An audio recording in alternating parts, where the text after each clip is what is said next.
Welcome back to another episode of Rock Boys Football. Early Tuesday morning, it becomes official. Mario Cristobal, the Miami Hurricanes, moving on from defensive coordinator Lance Guidry in a move that we've talked about the last couple of weeks really had to be made.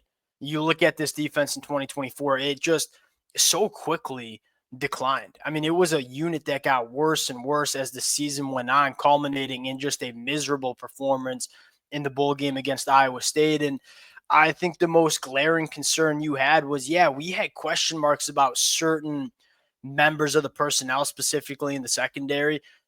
It was so clear that this team just seems so confused on the defensive side of the football. They seem so ill prepared every single Saturday. And as much question marks as you could have with the personnel, it became very, very clear that this was a poorly coached unit too.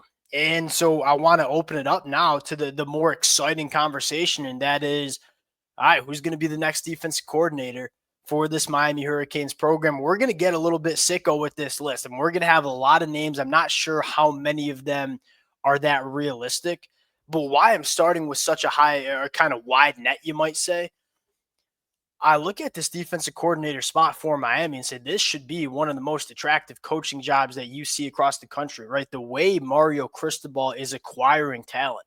If you are a defensive coach and you believe in your ability to maximize talent, develop players, and scheme up and coach up a really good defense, this is the spot where you want to go to because you know you're going to have the players. Now you just got to put it together on the football field. And so I think Mario Cristobal should be ultra aggressive in terms of finding the best defensive coordinator candidate across the country. I don't think there should be names that are scratched off because I think this is a position that commands a lot of attention from a lot of defensive coaches across the country. We got, I think, 7 names that I want to talk about this morning. Really excited to get into it. Before we do, and as always, to the Miami Hurricane fans, one and most importantly, let it fly in the comment section. You know, some of these names that I have, we're going to talk about today, I got from y'all Sunday night when you guys were throwing names in the comment section down there. So let it fly. We'll continue to build this board and talk about candidates as they emerge as, you know, more real targets over the next couple of days and weeks. Appreciate you guys rocking with it. If y'all do enjoy the content, consider subscribing to the channel. It's going to be a really fun next couple of weeks tracking this higher. Without further ado, let's start with a name that we haven't talked about yet, but I think would make just so much sense, and that is Travaris Robinson from Georgia.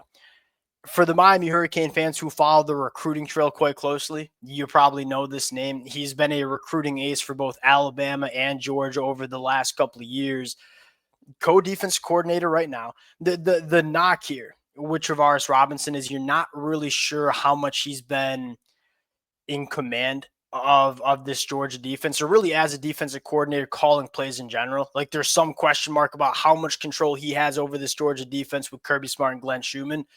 What he does on the recruiting trail, he is probably the best recruiter that you see in the country.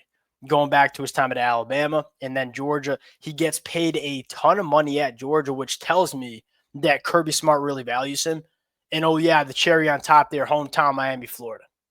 He's been a guy that's gone into Florida consistently and grabbed some of the best targets on the defensive side of the football.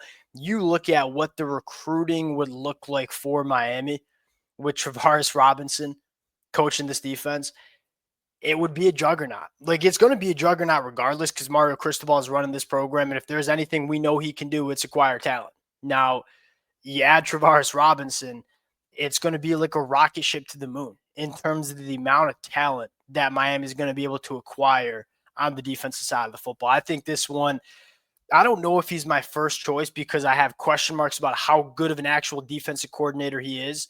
But man, this would be a really exciting one for the Miami Hurricane fans.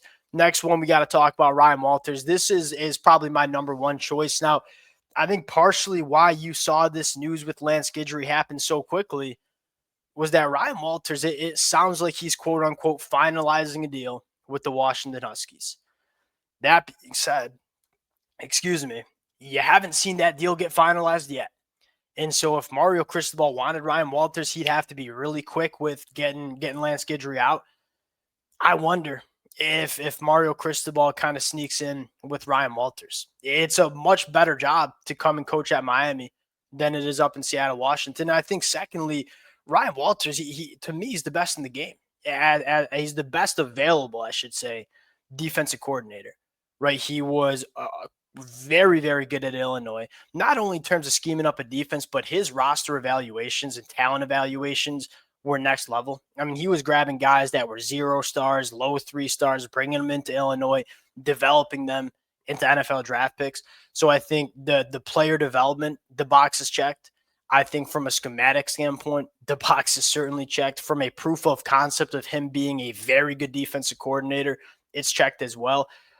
This is probably my personal target number one for the Miami Hurricanes. He clearly wants to take a job. He's going out there with Washington right now. If Miami wants him, I think they could turn the heat up and go get a guy like Ryan Walters. I think another really popular name for a lot of Miami Hurricane fans is Jim Leonard, coaching the Denver Broncos secondary right now, doing a great job of it. Another one of those proven really good defensive coordinators. And when he didn't get the job at Wisconsin, decided to leave, took a senior analyst job at Illinois, then goes to Denver. This is a really good football coach, specifically on the defensive side of the football. Now, Jim Leonard as a recruiter has been kind of in the Midwest and up in Wisconsin. So you kind of have some question marks about how well he can recruit the state of Florida and some of those southeastern states.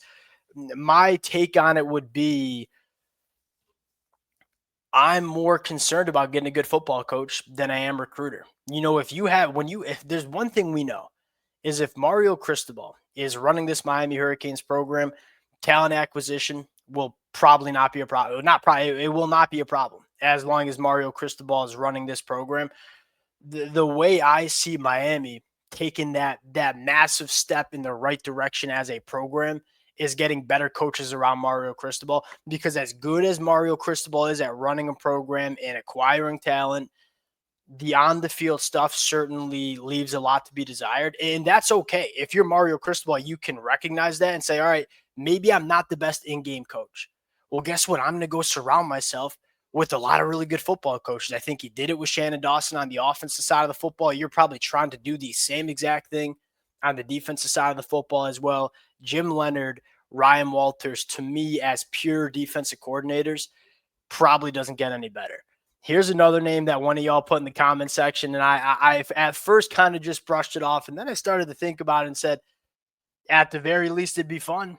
You know, Ed Orgeron, right? Hasn't coached since being the head coach at LSU. He's been on campus with Miami, involved in practices. There are some ties to the program. Another one of those, you bring in Ed Orgeron and you combine him with Mario Cristobal, you're probably looking at one of the best recruiting programs that you see in the country. Now, again, Ed Orgeron as a pure football coach, what honestly was kind of similar to Mario Cristobal. I think Ed Orgeron as a talent acquirer and as a guy that can run a program outside of the football field, really, really good. As an actual football coach, coaching defense, I think you have question marks about. So that's probably not fair to say, because Ed Orgeron's been a lot of places, had a lot of success on the defensive side of the football. This would be a fun one. I certainly would not hate it. And I think a lot of Miami Hurricane fans would be very excited about Ed Orgeron coming to Miami. Another name that, look, I was kind of hesitant to put it on when we were talking Sunday night, but some of y'all put it in the comment section. I was thinking it, so I'll just say it. Mel Tucker. Look, we all know what happened with Mel Tucker at Michigan State, some of the off-the-field stuff. You see that from time to time with coaches, and what happens is, hey, we're just going to go hands off and he's a hot name right now, right? Let him cool off. Okay, well, it's been 12 months. Does it make sense to go get Mel Tucker in now? One, proven defensive coordinator, proven really good recruiter. He's been a head coach and has had success as a head coach as well. This one would probably make a little bit of sense as well. You know, you're going to get a really good recruiter. You know, you're going to get a really good defensive mind, specifically in the back end of the defense. You look at Mel Tucker, what is his expertise? It's coaching the secondary, which is clearly the biggest problem for this Miami Hurricanes team. I think Mel Tucker would make a lot of sense. Travis Williams, we already talked about at Arkansas. It's a guy that I think had some of the worst talent in the SEC and coached the defense to be a top half unit a guy that has consistently punched above his weight in terms of talent. What happens when he takes over a defense that I think it's not unfair to say is the most talented defense that you'll see in the ACC? If you can maximize that talent, you're probably spitting out a really good defense. And the last name, Will Muschamp, now would be a home run hire. I ain't gonna argue with that. The thing with Will Muschamp is he's kind of like pseudo retired. Was the co-defensive coordinator, took an off the field analyst job at Georgia to spend more time with his family. Maybe he's done spending time with some of his family and wants to get into coaching. This would be a really attractive job. Again, for me, this Miami Hurricanes defense, for guys like Ed Orgeron or Will Muschamp, guys who maybe are trying to phase out of coaching, this would be a spot that would entice a guy like Will Muschamp or Ed Orgeron to leave and go take over this defense. Now, we'll get more into the nitty-gritty over the next couple of days in terms of hearing what coaches are kind of at the top of the board, so to speak, and we'll start breaking those down. But I wanted to get ahead of it, just talk about some more names. Again, appreciate you guys rocking with it. Fun to talk about some names that we haven't talked about yet. Appreciate you guys rocking with it. If y'all do enjoy the content, consider subscribing to the channel. We'll talk to y'all later.